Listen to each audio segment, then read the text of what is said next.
Leviticus 17:11, for the life of the body is in the blood. Therefore, kung nagdo-donate ho kayo ng dugo, nag-share kayo ng buhay. And of course, you are here because you want to serve others by donating your blood.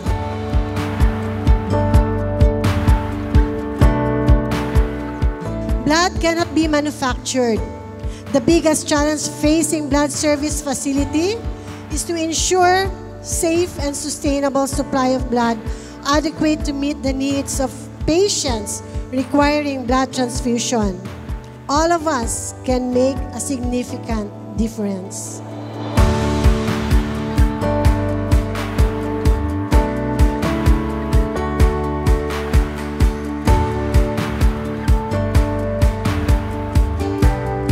Every one of us here has the capability to be a hero.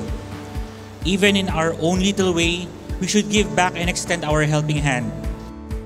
We are grateful too now that our partner, the Marie Foundation, is initiating and launching today their campaign, Dugtong Buhay sa Dugong Alay. We are optimistic that this will be a success and produce more heroes. Let us join hands and work together to ensure that no one faces a shortage, a life-saving resource.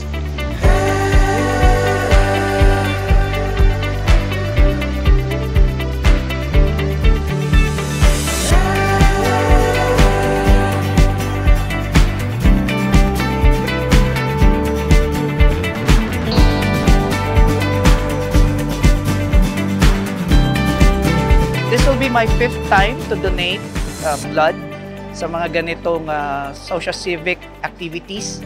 I believe it's very important na kung makakatulong tayo sa mga kababayan natin sa pagdodonate ng dugo para madugtungan ang kanilang buhay, we have this moral obligation to do so. It is our service to the people that we must do something good, especially donating blood, kasi it will save lives in the future. Kami po ay nagpapasalamat sa invitation po na inyong binigay sa amin, lalong-lalo na po sa Demery Foundation Incorporated. Kami po ay nandito not only for combat operations but also for saving lives.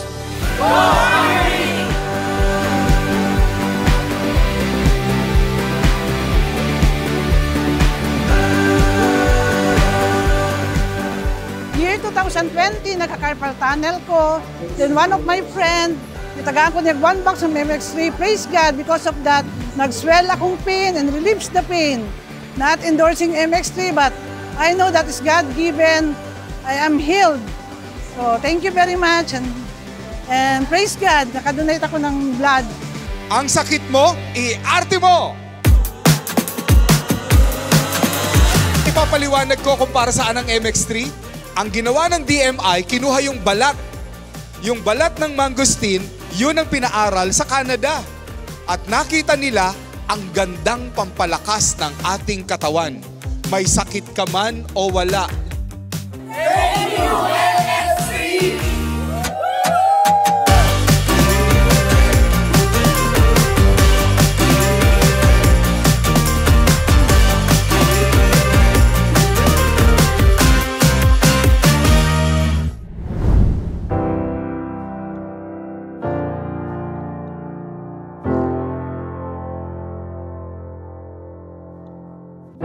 The day is very successful.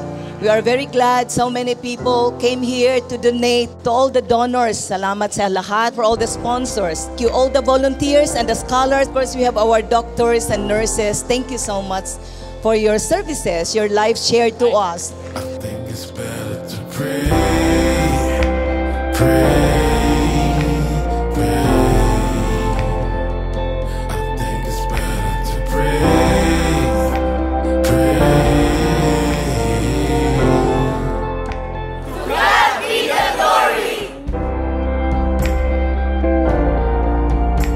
Dugtong Buhay sa Dugong Alay.